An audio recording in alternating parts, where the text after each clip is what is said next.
महापरमहंसाय स्वादित चरण कमल चिन्ह मकरंदाय भक्तजन मानस निवासाय श्री रामचंद्राय नमः।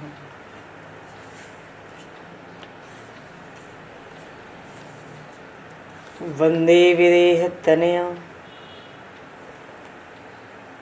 पदपुंडरीकं केशौरसौरभसमाहत योगिचेतं हन्तुं प्रतापमनिशं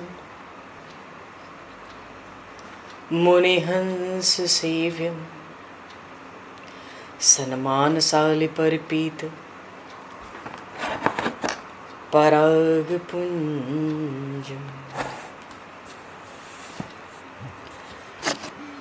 यत्र यत्र रघुनाथकीर्तनं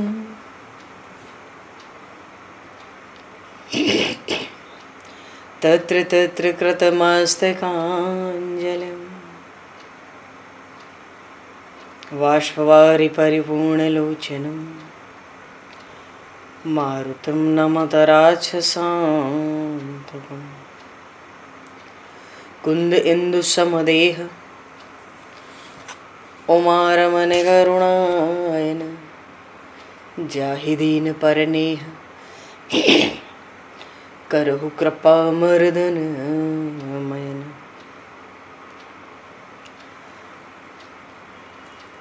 प्रहलाद नारद पराशर पुंडरीक व्यासे अम्बरीश शुक शौनक भीष्म दालभान रुक्मांगद अर्जुन वशिष्ठ विभीषणादीन एतानहं परम भागवतान् नमामि।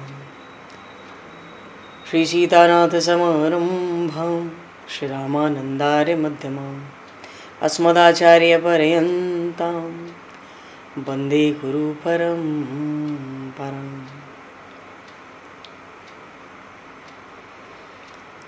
वर्णानामर्थ संज्ञानां रसानां छन्दसामपि मंगलानां च कर्तारो वन्दे वाणी विनायकौ।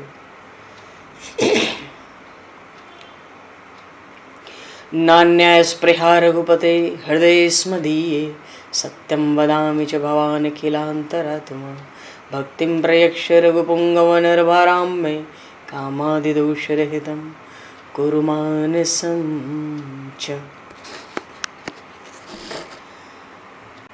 भक्त भक्ति भगवंत गुरु चतुर्नाम वपु एक तिनके पद वंदन के नाशहि विघ्न अनेक।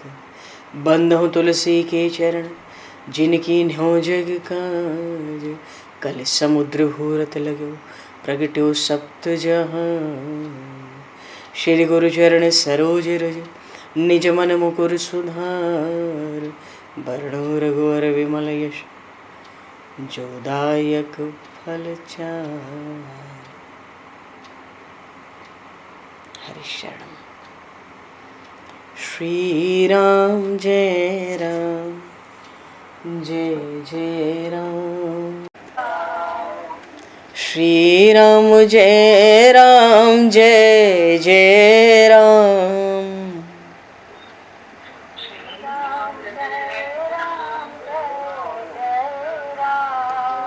श्री राम जय राम जय जय राम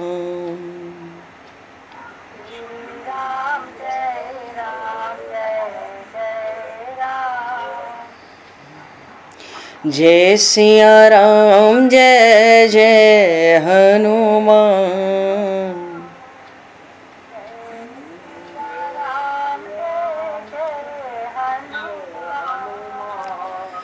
श्री गुरु रामानंद भगवान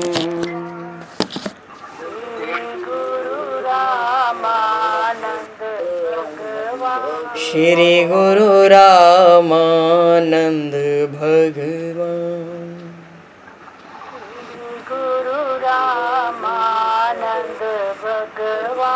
श्री राम जय राम जय जय राम।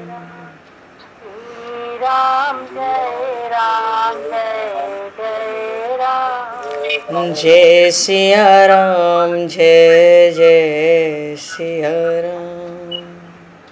जय सिया राम जय जय सिया राम। जय सिया राम जय जय सिया राम। जय सिया राम जय जय सिया राम। बोली सियावर रामचंद्र भगवान की जय। संपूर्ण राम दरबार की जय। श्री अवध मिथिला धाम की जय। श्री बांके बिहारी लाल की जय। 84 कोस ब्रजमंडल धाम की जय। श्री रामचरितमानस जी महाराज की जय। श्रीमन्नाम महाराज की जय। श्री पंडरीनाथ भगवान की जय। कली पावन अवतार गोस्वामी तुलसीदास जी महाराज की जय। सब संतन की जय, सब भक्तन की जय, समस्त वैष्णवन की जय, समस्त पूर्वाचार्य चरणन की जय, समस्त संप्रदाचार्यन की जय। श्री सद्गुरुदेव भगवान की जय। गंगा मैया की जय, जमुना मैया की जय, सरजू मैया की जय, गौ माता की जय, तुलसी माता की जय, पृथ्वी माता की जय, एकाशी महारानी की जय। जय जय श्री सीताराम, जय जय श्री राधेश्याम। नमः पार्वती पते हर हर महादेव। हरिशरणम। अनंत कोटि ब्रह्मांड नायक सर्वेश्वर पूर्ण परात्पर ब्रह्म असंख्य कल्याण गुणगणलय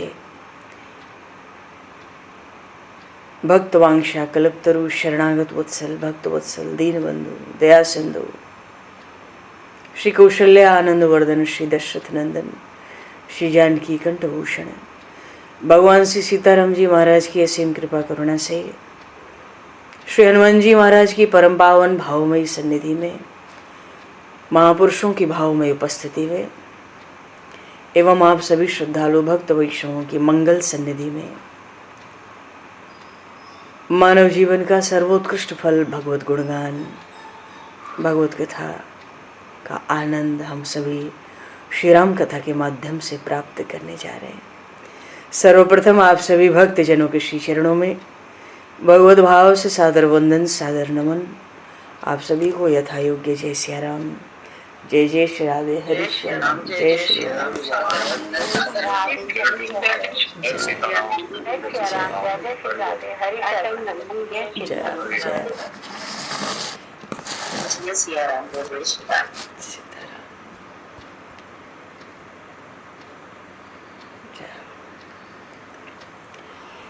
श्री रामचंद्र चरणों मनसा स्मरामि। श्री रामचंद्र चरणों वचसा गृणामि। श्री रामचंद्र चरणों शिरसा नमामि। श्री रामचंद्र चरणों शरणं प्रपद्ये। माता रामो मत्पता रामचंद्रः, स्वामी रामो मत्सखा रामचंद्रः, सर्वस्वं मे रामचंद्रो दयालुर्, नान्यं जाने नैव जाने न जाने। मंगलम कौशलेन्द्रस्य महनीय गुणालये, चक्रवर्ती तनुजाय सार्वभौमाय मंगलम। रामं रामानुजं सीतां भरतं भरतानुजं, सुग्रीवं वायुसूनं च प्रणमामि पुनः पुनः। नमोस्तु रामाय सलक्ष्मणाय दिव्यै च तस्मै जनकात्मजाय। पूर्व प्रसंग में भगवान श्री राम अवधवासियों को श्री राम गीता का उपदेश कर रहे हैं।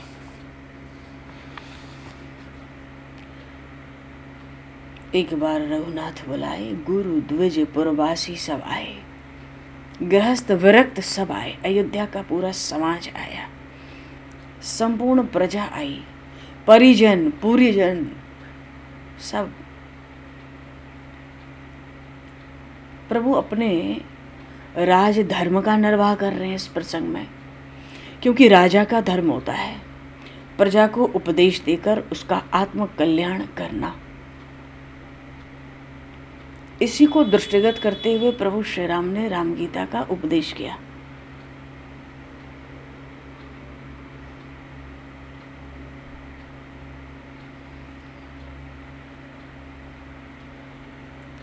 कोई प्रभुता रखकर प्रभु नहीं कहना चाहते, प्रभु तो उपदेश दे भी रहे हैं, पर ये भी बताना चाहते हैं कि कोई ये ना समझे कि ये राजाज्ञा है। अपने बुद्धि विवेक से जिसको अच्छा लगे जो सुनने के बाद वो करे, पर सोई सेवक प्रियतम मम सोई। ये बात भी प्रभु ने पहले कह दी, मम अनुशासन माने जोई, जो मेरी आज्ञा पालन करे वो मेरा सेवक, वो मेरा प्यारा। पर आप मानो ही ऐसी कोई राज आज्ञा नहीं है, क्योंकि इसमें कोई प्रभुता नहीं है। किसी प्रभुत्व से ये उपदेश नहीं दे रहा हूं, ये बात नहीं कह रहा हूं। भगवान ने मनुष्य जन्म की विलक्षणता दुर्लभता पर पहले प्रकाश डाला। बड़े भाग मानुष तन पावा। और क्यों सुर दुर्लभ? क्योंकि साधन धाम मोक्ष कर द्वारा। मानुष तन गुण ज्ञान निधाना है, तो सारे साधन हो और अंत में मोक्ष की प्राप्ति हो। जीवन ऐसा होना चाहिए, और जीवन ऐसा बना नहीं पाता जीव। परलोक जाता है, जब उसके कर्मों का फल प्रकट होता है तो सिर धुन धुन के पछताता है। कभी समय पर दोष मढ़ देता है, कभी कर्म पर और कभी परमात्मा पर ही दोष लगाता है। हाय हाय, हमारे भाग्य में भगवत भजन नहीं था तो हम क्या करते। इसलिए प्रभु ने कहा कि ये जो शरीर मिला है, इस शरीर को पाने का फल विषय सुख नहीं है। अच्छा पहन लें, अच्छा खा लें, अच्छा घूम लें, बड़े लोगों में बैठ लें, प्रपंच की दिन रात चर्चा करते रहें, रात्रि में स्वप्न में भी अवकाश न मिले, विश्राम न मिले। मनुष्य का शरीर इस व्यवहार के लिए नहीं है, क्योंकि ये व्यवहार तो प्रारब्ध से ही चलता है। विषय सुख तो पशु भी भोगते हैं, उनको भी तो काम सुख होता है। प्रभु ने स्पष्ट कहा, ये शरीर बड़ा दुर्लभ है, बड़े भाग्य से मिला है, मोक्ष के द्वार तक ले जा सकता है। लेकिन इसी शरीर को अगर विषय सुख में लगा दें तो तब तो बात बिगड़ गई। संसार के भोगों में न लगाएं तो बहुत लोगों को पुण्यवान बनने की इच्छा होती है, खूब बड़े बड़े यज्ञ अनुष्ठान दान पुण्य करते हैं। उससे क्या मिलेगा? स्वर्ग आदि लोक मिलेंगे मरने के बाद, पर वो लोक भी तो सीमित काल तक हैं। स्वर्ग स्वल्प अंत दुखदाई, और अंत बड़ा दुखद है। एक तो थोड़े काल का सुख और फिर यहीं आना है, तो बात वहीं की वहीं आ जाएगी। तो ये तो वही बात हो गई कि नरतन पाए विषय मन देहि, पलट सुधाते सठ विष लेहि, और ताहि कबहु भल कहि न कोई, गुंजा ग्रही परस मन कोई। ये दो दृष्टांत प्रभु ने दिए, एक से भी बात बन सकती थी, पर प्रभु तो ज्ञान स्वरूप है। प्रभु का भाषण कोई सामान्य तो नहीं हो सकता। यदि एक ही बात को कहने के लिए दो दृष्टांत प्रभु ने दिए, दो उपमाएं दी, तो उसका रहस्य था। वहाँ गृहस्थ समाज भी है, विरक्त समाज भी है। तो गृहस्थ समाज के लिए प्रभु ने कहा, नरतन पाए विषय मन देहि, पलट सुधाते सठ विष लेहि। मनुष्य का शरीर मिला और इसको संसार के सुखों में खपा दिया। ये तो वही बात हो गई जी कि मिला था अमृत, और इस सठ मनुष्य ने अमृत तो दे दिया और उसके बदले विष लिया, क्योंकि विषय तो विष के ही समान है, भयंकर दुखों को देने वाले हैं, परिणाम में नरकों में ले जाने वाले हैं। लोक परलोक में कहीं सुख नहीं होता, पीछे शरीर और बिगड़ ही जाता है। प्रभु ने गृहस्थ समाज के लिए ये उपमा दी, पलट सुधाते सठ विष लेहि। प्रभु ने मानो स्पष्ट कह दिया कि जो गृहस्थ में है वो तो अपने संपूर्ण जगत को भगवान का समझें और भगवान की आज्ञा से सबके साथ उचित व्यवहार कर लें। हमारा कुछ नहीं है, सब भगवान का है। तो जो प्रवृत्ति में है वो भगवान में मन को लगाकर कोई कामना भीतर ना रहे, निष्काम होकर। भगवदर्थ कर्म होता है ना, तेरी अर्पण, इस बुद्धि से संसार का, समाज का व्यवहार कर ले तो ये जो अमृत तुल्य मनुष्य देह है इसका फल मिल जाएगा। क्योंकि मोक्ष भी तो अमृत स्वरूप ही कहा गया, उसकी प्राप्ति हो जाएगी। और उल्टा किया, अपने को ही सब कर्मों का कर्ता भोक्ता निश्चित कर लिया, संसार के सुखों की आसक्ति हो गई,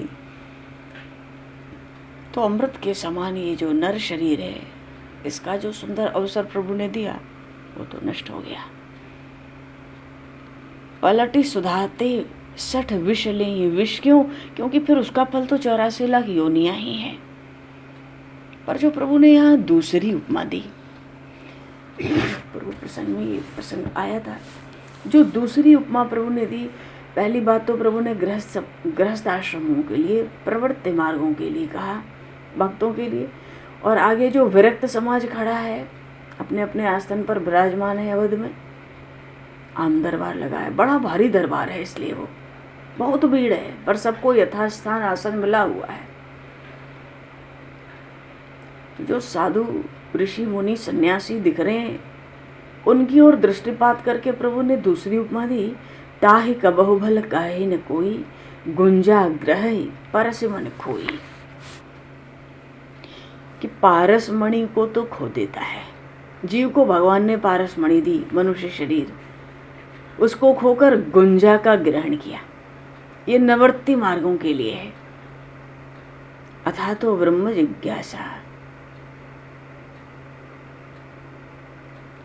तो ये जो पूर्व मीमांसा आदि है, इन जो समस्त कर्म है, इनका स्वरूप से त्याग करके जिन्होंने मानो संन्यास ले लिया हो, गीता जी के 6 अध्याय के पहले श्लोक में प्रभु ने कहा, अनाश्रितः कर्मफलम कार्यम कर्म करोति च। सन्यासी को ऐसा कर्म करना ही नहीं चाहिए जिसमें आसक्ति हो। आसक्ति का अर्थ ये हुआ कि भाई ये कार्य किए बिना तो हम नहीं रह सकते, ये कार्य तो हमें करना है, ये बात सन्यासी में नहीं होनी चाहिए। ये कर्म की आसक्ति हो गई, फिर भी कर्म करना है, अनाश्रितः है, कर्म पर आश्रित नहीं रहना है, फिर भी कर्म करना है। जब तक शरीर है तब तक कर्म का व्यवहार होता है। अनाश्रितः कर्म फलम, कर्म हो रहा है, कर्म के फल की ओर दृष्टि नहीं होनी चाहिए।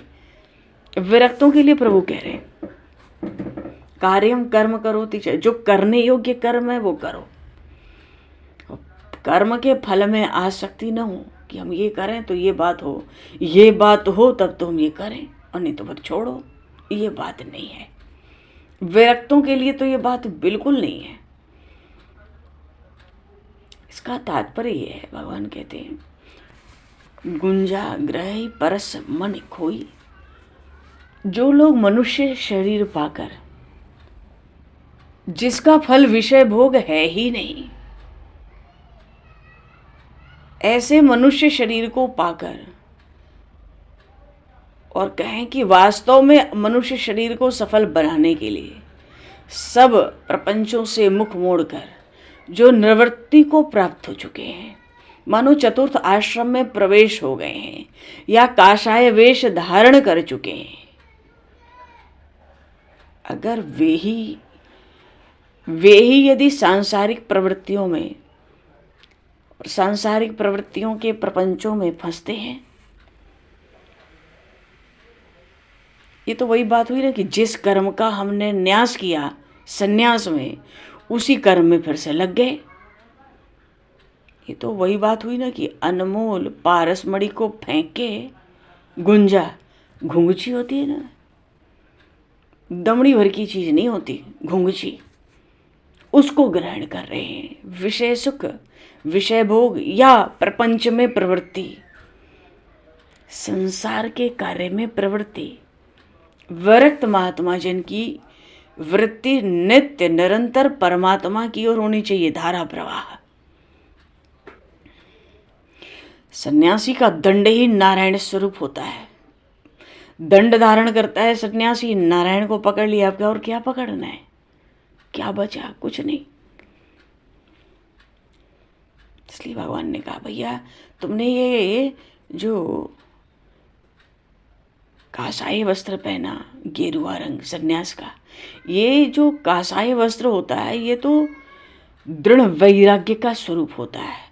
जब तक जीवन में दृढ़ वैराग्य न हो, गेरुआ धारण नहीं करना चाहिए। दृढ़ वैराग्य, जैसे दूध उबल आता है, कैसा उफान होता है, दृढ़ ताप होता है, ऐसा वैराग्य सन्यास के लिए चाहिए। ऐसा सब शास्त्रों पुराणों में लिखा है। अब प्रभु ने भी ये बात कही कि जो चतुर्थ आश्रम में चले गए, काषाय वेश धारण कर लिया, फिर भी संसारिक प्रवृत्तियों के प्रपंच में लगे हैं, तो ये तो वो बात हुई कि कहाँ तो काषाय लिया था। क्योंकि साधु जीते जी मुक्त होता है। साधु का शरीर पूरा हो तब मुक्ति होती है, वो बात नहीं है। साधु के पास भी पाप पुण्य होते हैं। अगर कर्म में कर्ता भोक्तापन है तो पाप पुण्य तो होंगे हमारे पास। लेकिन जो साधु की निंदा करते हैं वो उसके पाप कर्म को ले लेते हैं। जो साधु की प्रशंसा करते हैं उनके पास पुण्य कर्म का फल चला जाता है। साधु के पास पाप और पुण्य दोनों कर्म नहीं रहते, वो जीते जी मुक्त होता है। लेकिन कोई विरक्त हो के अपने कोई कर्ता भोक्ता माने, अपने ही संसार की व्यवस्थाओं में चिंताओं में लग जाए, तो प्रभु कहते हैं फिर तो वही यही बात है कि पारसमणि को खोकर गुंजा ग्रहण करता है। जिस चीज का त्याग करके काषाय वेश धारण किया उसी में फिर से प्रवृत्त हो गया, उसी प्रपंच में फंस गया।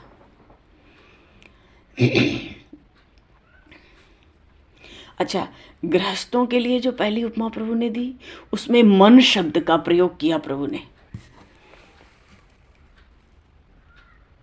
नरतन पाई विषय मन देहि।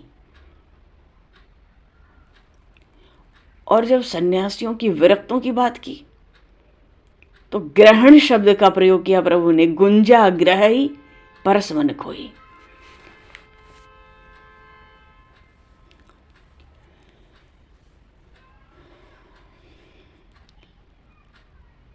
तो ग्रही ग्रहण क्यों कहा चतुर्थ आश्रम के लिए?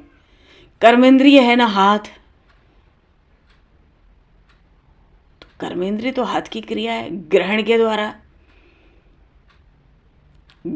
द्वारा कर्म को लक्षित किया।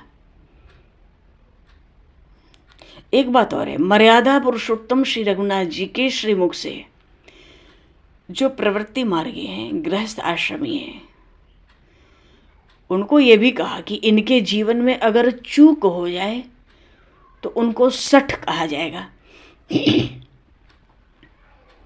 पलट सुधाते सठ विष लेहि।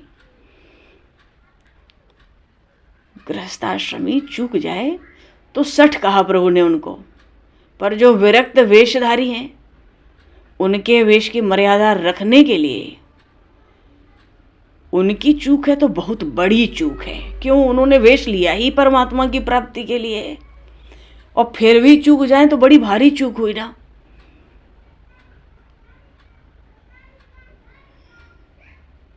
तो बड़ी भारी चूक पर भी कोई ऐसी बात नहीं कही प्रभु ने, बल्कि बड़ी नम्रता से उनके लिए कहा।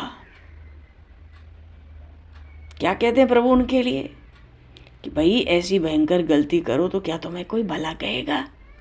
गृहस्थों के लिए तो प्रभु ने सठ कहा। मनुष्य शरीर पाके विषयों में लगे रहेंगे तो सठ हैं, पर जो विरक्त वेशधारी हैं उनको प्रभु ने ऐसा कुछ नहीं कहा, बड़ी नम्रता से कहा। मानो वेश का प्रभु ने पहले आदर किया और यही कहा कि वेश धारण करके अगर ऐसी गलती करोगे तो क्या कोई भला कहेगा? ताही कबहू भल कही कि कोई। बात यह है कि दोनों उपमाओं के द्वारा संसार के दो जो मानव समाज हैं, प्रवृत्ति मार्ग निवृत्ति मार्ग, इनके सुधार का सन्मार्ग बताया प्रभु ने। और दोनों के लिए जो परलोक का साधन है, सबके हित का जो उपदेश है उसको कहा। ऐसा उपदेश कहा जिससे दोनों का लाभ हो जाए। अच्छा, अब भगवान के परम कल्याणकारी उपदेशों की ओर चलेंगे। क्या कह रहे हैं प्रभु? आकर 4,84,000 जो निभ्रमत यह जीव अविनाशी, फिरत सदा माया कर प्रेरा, काल कर्म स्वभाव गुण घेरा। भगवान श्री राम अपने श्रीमुख से कहते हैं कि हे पुरवासियों, आकर 4,84,000, आकर 4,84,000, चार प्रकार की सृष्टियों में 84 लाख योनियां हैं। 84 लाख योनियों में 4 प्रकार की सृष्टि है, अंडज, पिंडज, श्वेतज और स्थावर। इन्हीं 4 प्रकार के जीव हैं। कोई अंडे से आते हैं, कोई पिंड से आते हैं, कोई पसीने से, कोई स्थावर हैं। ये 4 प्रकार के ही जीव हैं। 4 प्रकार के जीव का अर्थ है कि इनकी उत्पत्ति 4 तरीके से होती है, 4 तरह से। और इन 4 प्रकार के जीवों से ही 84 लाख योनियों की पूरी सृष्टि है। 84 लाख योनियां क्या है? स्थावरम 20,00,000, जलजम 9,00,000, कृमिश्च रुद्रलक्षम च 10,00,000 च पक्षिणाम, 3,00,000 पशूनाम च 4,00,000 च वानराः, ततो मनुष्य ता प्राप्तिस्ततः कर्माणि साधयेत्। 84 लाख योनि। इस जगत में 20 लाख तो वृक्ष आदि है, 20 लाख योनियां वृक्ष आदि की हैं। 9 लाख जल के जंतु, जलचर जिसको कहते हैं। 11 लाख कीड़े मकोड़े जो होते ना, छोटे मोटे कीड़े। 10 लाख पक्षी गण है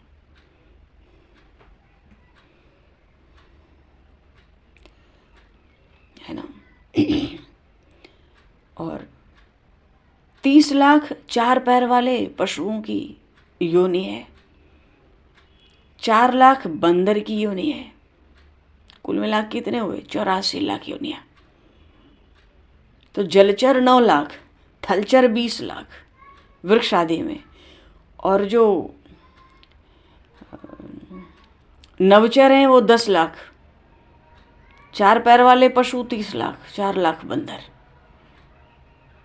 और मनुष्य की योनि इनके बाद है। और उस मनुष्य की योनि में कर्म करने का अधिकार होता है। केवल प्रारब्ध को नहीं भोगना है, केवल पुराना नहीं, नया भी कुछ है। इसलिए मनुष्य योनि को कर्म योनि कहा गया। प्रभु ने साधन धाम कहा, क्योंकि मनुष्य योनि के सिवाय इस पृथ्वी लोक की, इस भूलोक की 84 लाख योनियां और स्वर्ग नरक आदि जो अन्य लोकों की सब योनियां हैं, ये तो सब भोग योनि हैं। अच्छा या बुरा अपने कर्म का फल भोगो। सब अपने कर्मों का फल भोग रहे हैं। तो इन सब योनियों में जा जाकर जीव अपने किए हुए कर्मों का भोग मात्र कर सकता है, कुछ नया नहीं कमाएगा। मनुष्य योनि की तरह इन योनियों में जीव को कर्म करने का अधिकार, अवसर बिल्कुल नहीं है। साधन करने का अवसर बिल्कुल नहीं है, देवी देवताओं को भी नहीं है। इसलिए मनुष्य योनि में पैदा करके भगवान जीव को ये अवसर देते हैं कि वो साधन करे और अपना उद्धार करके ये जो संस्कृति है, जन्म मरण का चक्र, इनके कलेशों से छुटकारा पा जाए। अच्छा, भगवत कृपा के अतिरिक्त और किसी उपाय से जीव को नर्तन की प्राप्ति नहीं होती, हो भी नहीं सकती, क्योंकि अन्य किसी योनि में किसी भी प्रकार का साधन करने का अवसर तो नहीं मिलता है। फिर हमें मनुष्य शरीर कैसे मिला? जब हमने किसी योनि में कोई साधन किया ही नहीं, तो मनुष्य शरीर तो भगवत कृपा से मिला, केवल भगवत कृपा से। कोई 84 लाख योनियों में कोई जीव ऐसा नहीं है जो बढ़िया बढ़िया कर्म करके मनुष्य तन पाने का हकदार हो जाए। बढ़िया कर्म वो कर ही नहीं सकता, वो तो पहले किए हुए अच्छे बुरे कर्मों को भोग रहा है। पूरी 84 लाख योनियाँ इसी में हैं। तो किसी योनि में तो ऐसा नहीं होगा 20 लाख बार वृक्ष बने, वृक्ष आदि, 9 लाख बार जल जंतु, 11 लाख बार कीड़े मकोड़े, 10 लाख बार पक्षी, 30 लाख बार पशु, 4 लाख बार बंदर। कौन से शरीर से हमने साधन भजन किया होगा कि हम मनुष्य शरीर पाने के अधिकारी हो जाएं? ये तो केवल भगवान की कृपा।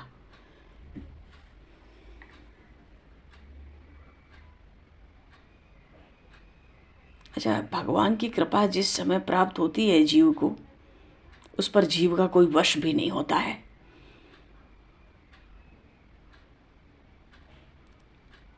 इसलिए जिन जीवों पर भगवत कृपा हो चुकी, अर्थात जो मनुष्य तन पा चुके हैं, वे यदि इस जीवन में अपना परलोक नहीं बना सके तो उनके जैसा मूर्ख और कृतघ्न और कौन होगा।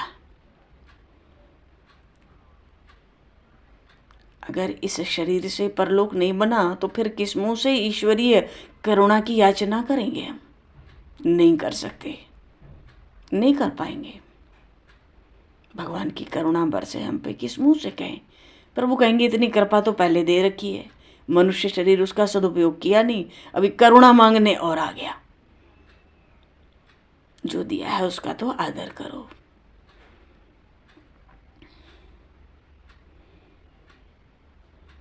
तो जो ऐसे जीव हैं, ऐसा शरीर पाकर, प्रभु का भाव है, जो विषय सुख में है, उनके लिए तो अनंत काल तक हाथ मल मल कर पछताने और दुख भोगने के सिवाय दूसरा कोई चारा नहीं रह जाएगा।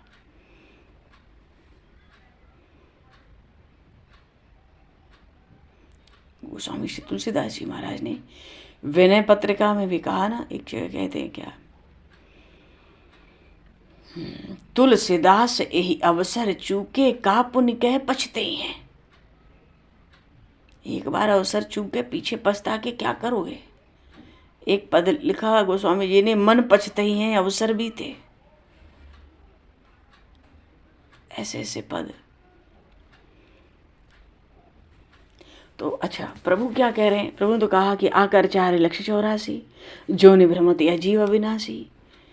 और जब भटकता है तो फिरत सदा माया कर प्रेरा, और वहां जकड़ा कौन रहता है? काल कर्म स्वभाव गुण घेरा।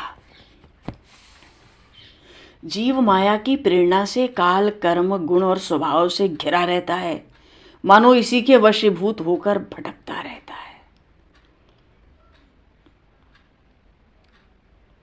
अब काल कर्म गुण और स्वभाव, ये चारों बहुत गूढ़ तत्व हैं।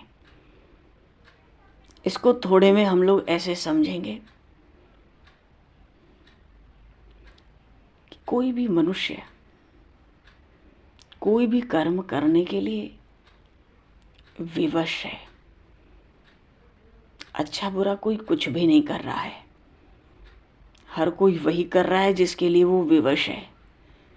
तो कोई निंदा भी कर रहा है और हमें पता पड़ जाए कि भाई कोई आके हमें कह जाए फलाने ने तुम्हारी निंदा की, पर देखो बुरा मत मानना, आज वो बड़ा विवश था तुम्हारी निंदा करने के लिए, बस इतना ही कह सकता हूँ। फिर दिल में वैसा बुरा भी नहीं लगता।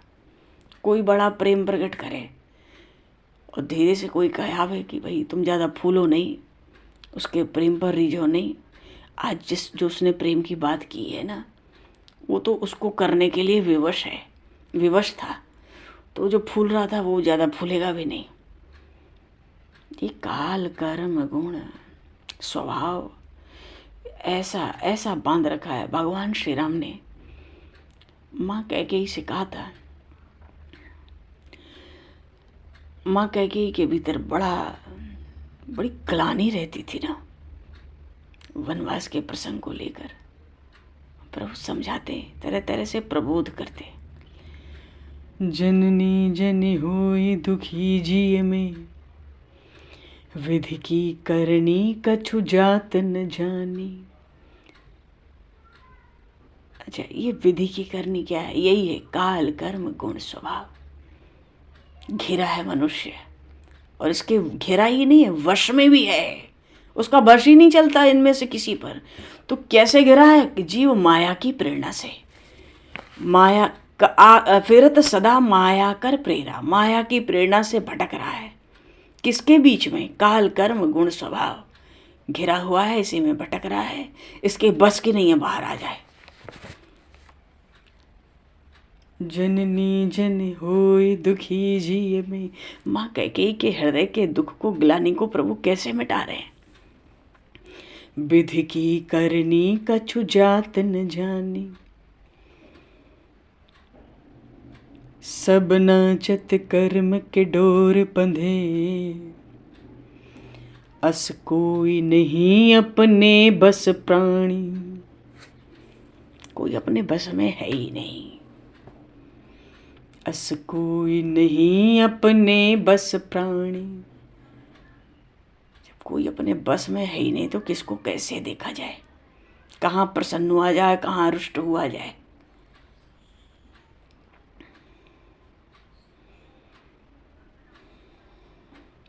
मति हूँ तस होत समय जस होत, वृथा मन में नर मानत ग्लानि।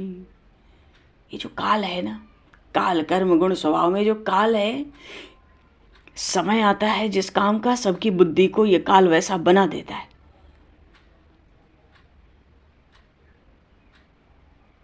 काल मति हूँ तस हो, कितनी सार बात प्रभु ने कही है।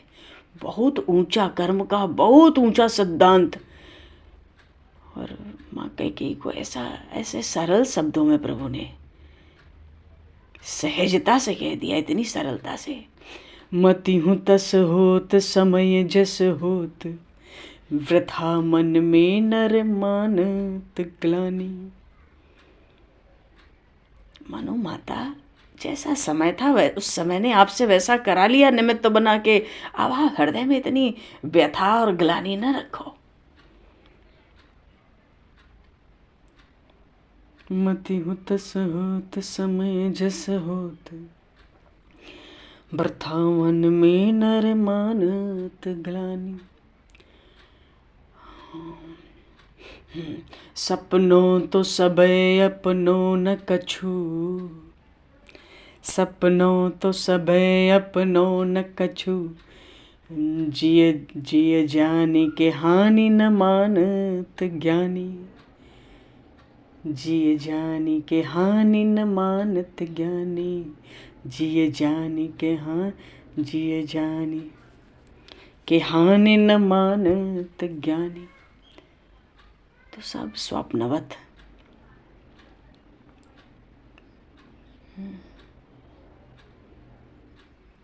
स्वप्नवत।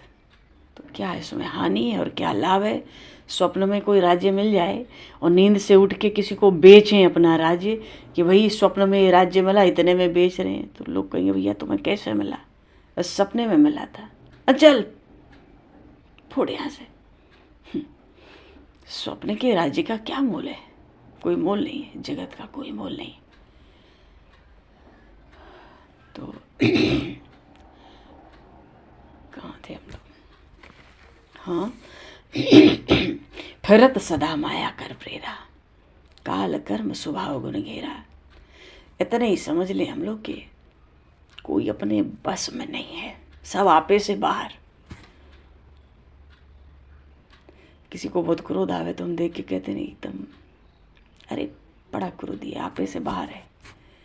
ऐसे ही हर जीव मात्र आपे से बाहर है, उसका वश ही नहीं है, बस तो उस पर काल कर्म स्वभाव और गुण का है।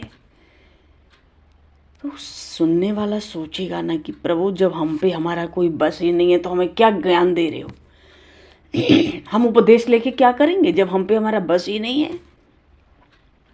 अरे बस नहीं था 84 लाख योनियों में ना, कबहू करी करुणा नर देही। अब तो तुम्हें मनुष्य शरीर मिला है, तो प्रभु इस मनुष्य शरीर में अपना बस चलता है क्या?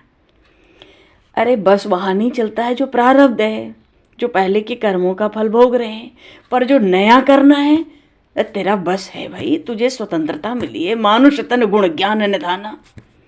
84 लाख योनियों में कोई है क्या गुण और ज्ञान का निदान भंडार? कोई शरीर है? तो कबहू करे करुणा न रही। कबहुक कर करुणा नर देही, देत ईश बिनु हेत स्नेही। नर तनु भव बारिधि कह बेरो, सन्मुख मरुत अनुग्रह मेरो। कर्ण धार सदगुरु दृढ़ नावा, कर्ण धार सदगुरु दृढ़ नावा। दुर्लभ साज सुलभ कर पावा। और क्या चाहिए? फिर इतना होने पर भी जो न तरह भवसागर, नर समाज अस पाए।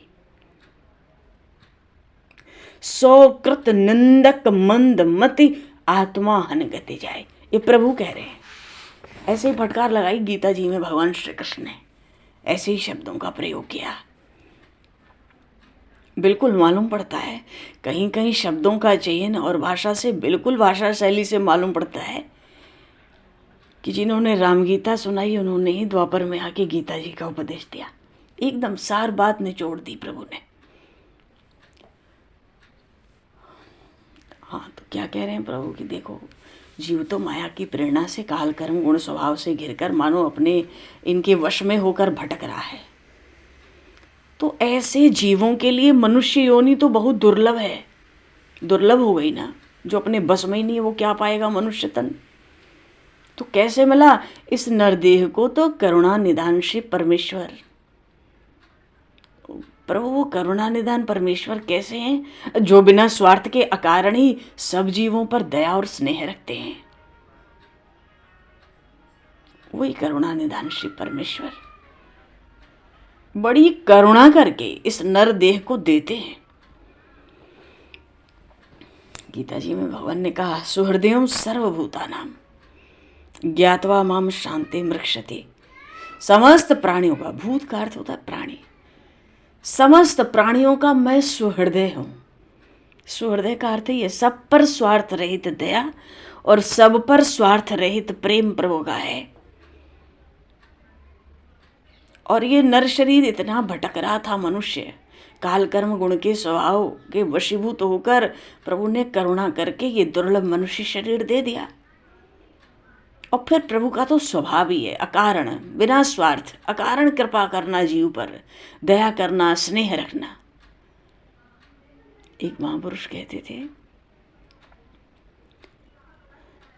परमात्मा की दया का एक कण जिस जीव को प्राप्त हो जाए, एक कण, तो वो ये जान जाएगा कि संसार के पदार्थ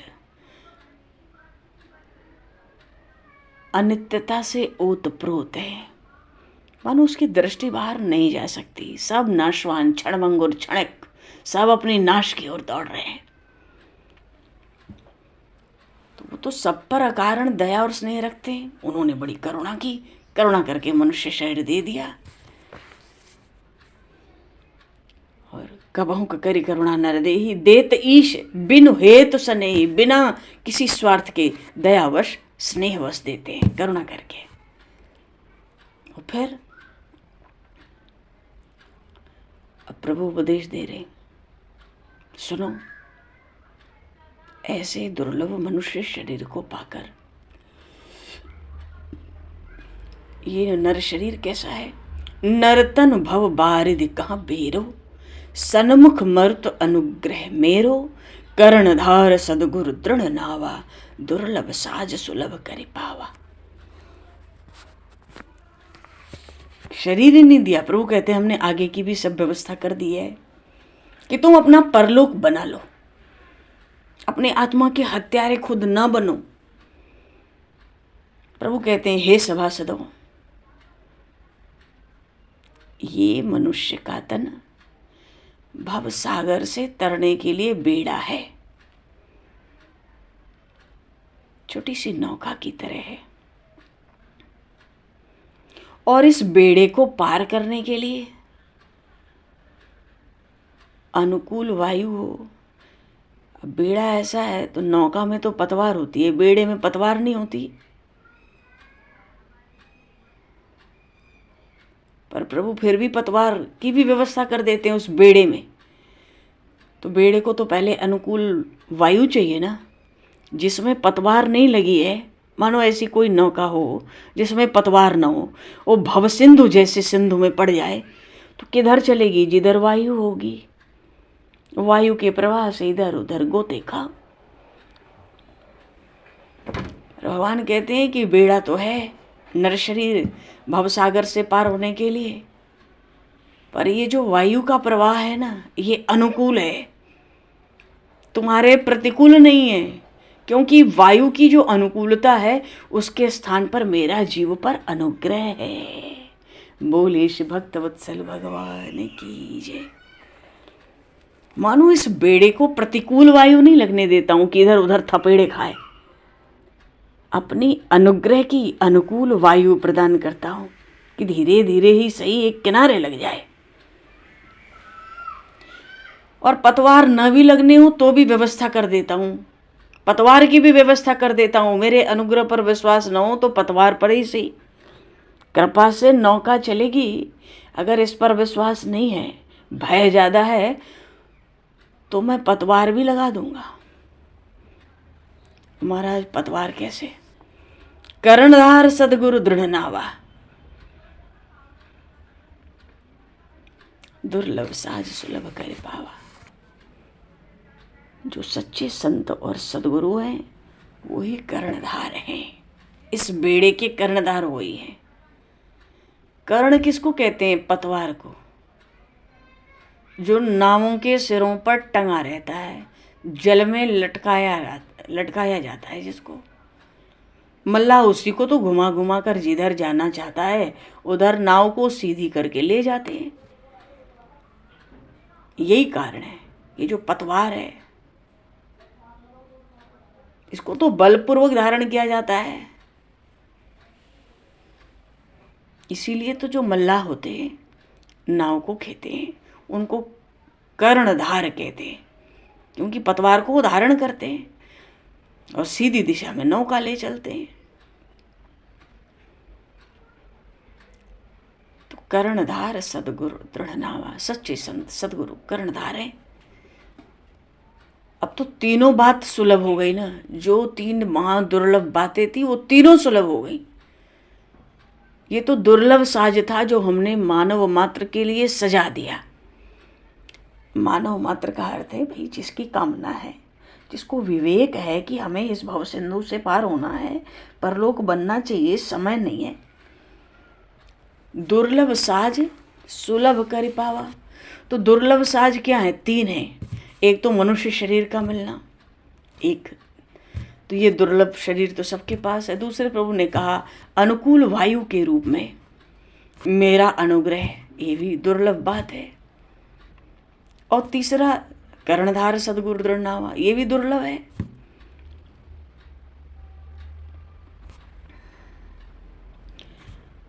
तो ऐसा संजोग पाकर भी जो जीव भवसागर पार नहीं होता, फिर तो वो कृतघ्न है, दुर्बुद्धि है, आत्महत्यारा है और व्यर्थ जीवी है। सो कृत निंदक मंद मति आत्माहन गति जाए, जो न तरह भवसागर नर समाज अस्पाए। सो कृत निंदक मंद मति आत्माहन गति जाए। ऐसा मनुष्य शरीर, ऊपर से मेरा अनुग्रह, उस पर से सदगुरु का आश्रय, फिर भी जीव अगर संसार सागर पार नहीं होगा, भव सिंधु से पार नहीं होगा, तो कृतघ्न है, दुर्बुद्धि है, आत्महत्या, व्यर्थ जीवी। व्यर्थ जीवी, व्यर्थ जीवी क्या है? भगवान ने तीनों साज को कैसे गिनाया है? पहली बात, जलयान के स्थान में नर शरीर नाव की तरह। दूसरी बात, अनुकूल मरुत मनु वायु के स्थान पर मेरी, भगवान कहते हैं मेरी दया है। अनुकूल वायु के रूप में मेरी दया है, मेरा अनुग्रह है। और तीसरे प्रभु ने बताया कर्णधार के स्थान में सदगुरु हैं। इन तीनों को दुर्लभ इसलिए कहा कि न तो नर तन की प्राप्ति ही सुलभ है, न भगवान की दया हो। ये किसी जीव के बस की बात है कि मुझ पर भगवान की दया हो, ये जीव के बस की बात नहीं है, तो भगवान की कृपा का स्वरूप है। तो मनुष्य शरीर की प्राप्ति भी किसी के बस की बात नहीं थी। न भगवान की दया ही किसी के बस की चीज है। और फिर सदगुरुओं की दुर्लभता तो जगत प्रसिद्ध ही है, शास्त्र पुराणों में भी बड़ी प्रसिद्ध है। सदगुरु का मिलना जीवन में, सतसंगति दुर्लभ संसारा, निमिष दंड भर एक बारा। श्रीमद् भागवत में इसी भाव का एक श्लोक आया, नृदेह माध्यम सुलभम सुदुर्लभम, नृदेह माध्यम सुलभम सुदुर्लभम, प्लवम सुकल्पम गुरुकर्णधारम, मायानुकूलेन नभस्वते तीर्थम, पुमान भवाब्दिम न तरेत स आत्मा। न तरे फिर भी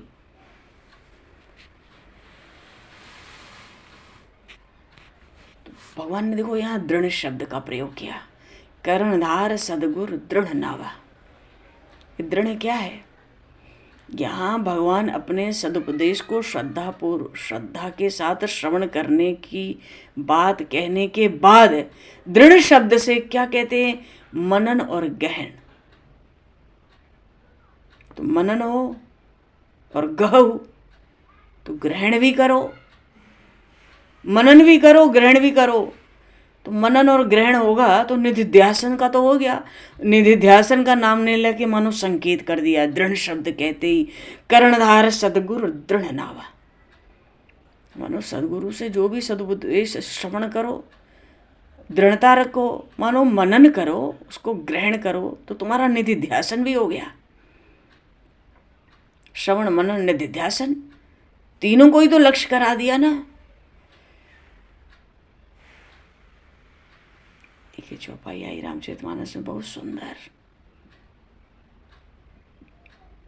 बहुत सुंदर। किसी और प्रसंग में कहीं स्मरण नहीं हो रहा। सोहन राम प्रेम बिनु ज्ञानो, प्रभु के प्रेम के बिना तो ज्ञान भी पूरी तरह से शोभा नहीं पाता। सोहन राम प्रेम बिनु ज्ञानो, कर्णधार बिनु जिमि जल जानू। नौका हो और पतवार न हो, अच्छे अच्छे को घबराहट हो जाए।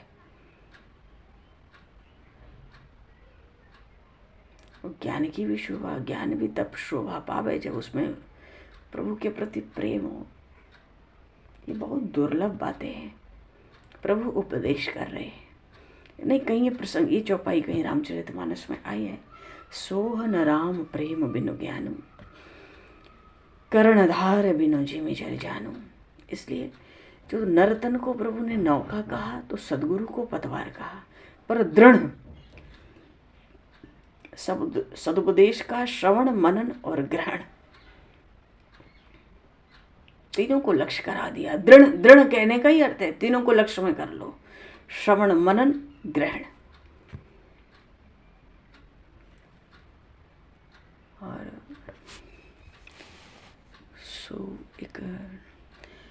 सो जो न तरे भवसागर, तीनों बात मिल जाए जीवन में और फिर भी जो न तरे भवसागर, नर समाज अस पाए, सो कृत निंदक मंद गति, आत्मा हन गति जाए। ये सो शब्द भी बड़ा रहस्यपूर्ण प्रभु ने एक जोड़ दिया।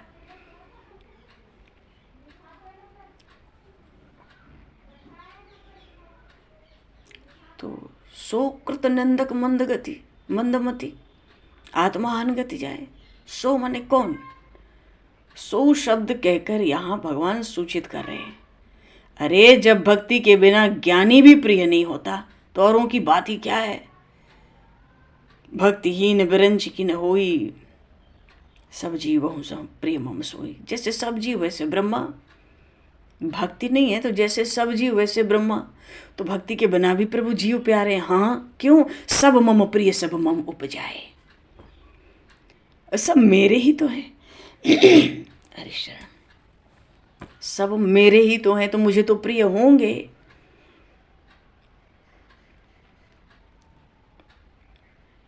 सबसे अधिक मनुज मोहि भाए, फिर भी मनुष्य प्रभु को सबसे अधिक प्यारे हैं। भक्तिवंते अति नीचौ प्राणी, मोहि प्राण प्रिय असमम बानी। अच्छा चलो हम लोग प्रसंग था कि कबहु करी करुणा नर देही, देत ईश बिनु हेत सनेही। नरत अनुभव बारिद कहाँ बेरो, सनमुख मर्त अनुग्रह मेरो, कर्णधार सदगुरु दृढ़ नावा।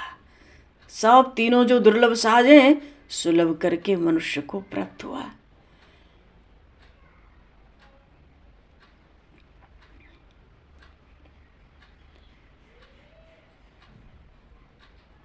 अच्छा, यहाँ एक और बड़े रहस्य की बात आ पड़ी है,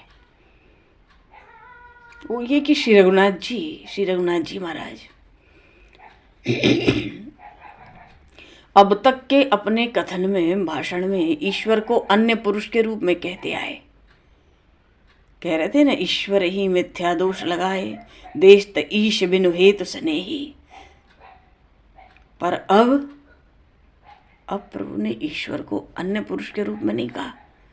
इस प्रसंग पर आते ही सन्मुख मरुत अनुग्रह मेरो, जिसको अभी तक प्रभु बीच बीच में ईश्वर ईश्वर कह के संकेत करते थे,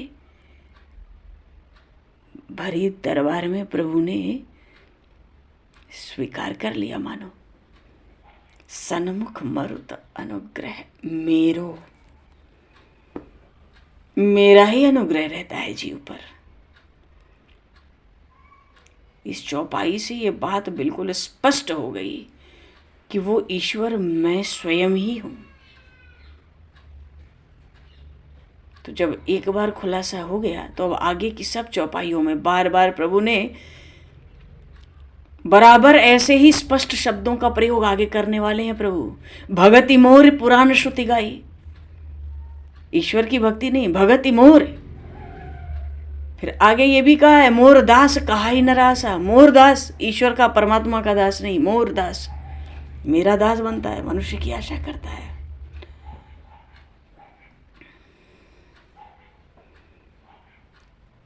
अच्छा चलो जी, बोलिए श्री भक्तवत्सल भगवान की जय, श्री राघवेंद्र सरकार की जय। प्रसंग ऐसा सुंदर है क्योंकि प्रभु की वाणी में ही उपदेश है हम मनुष्य मात्र के लिए। तो एक एक चौपाई, आधी आधी चौपाई का अपना एक महत्व है, विशेष महत्व है, बड़ा भारी महत्व है। क्यों? भगवान के श्रीमुख का उपदेश है। सियावर रामचंद्र भगवान की जय। तो भगवान समय को दृष्टिगत करते हुए दो पल नाम बोलकर वाणी को विराम दिया जाए। सीताराम राम राम, सीताराम राम राम,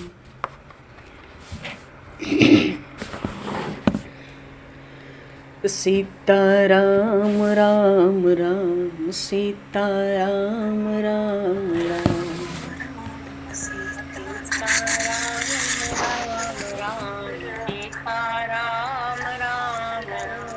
सीताराम राम राम, सीताराम राम राम, सीताराम राम राम, सीताराम राम राम, सीताराम राम राम, सीताराम राम राम, सीताराम राम राम, सीताराम राम राम, राजा राम राम राम, राजा राम राम राम,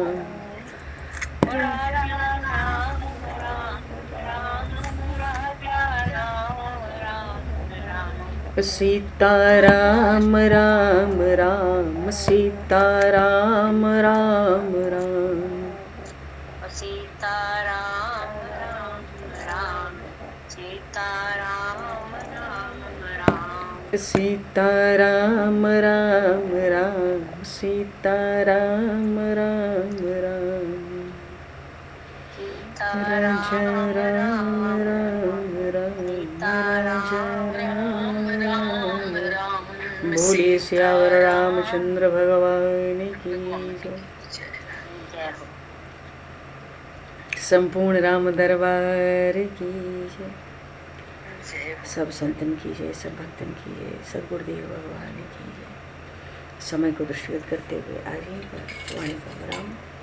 वाक्य पुष्पांजलि प्रभु के श्री चरणों में सादर समर्पित। और आप सभी को भी यथायोग्य जय सिया राम, जय जय राधे हरि शरण, जय श्री जय श्री राम, जय जय श्री राम, जय राधे श्री राम, जय श्री राम महाराज की जय, राधे श्याम। जय जय श्री राम, जय श्री राम। श्री राम। बोलो जय श्री राम, जय जय श्री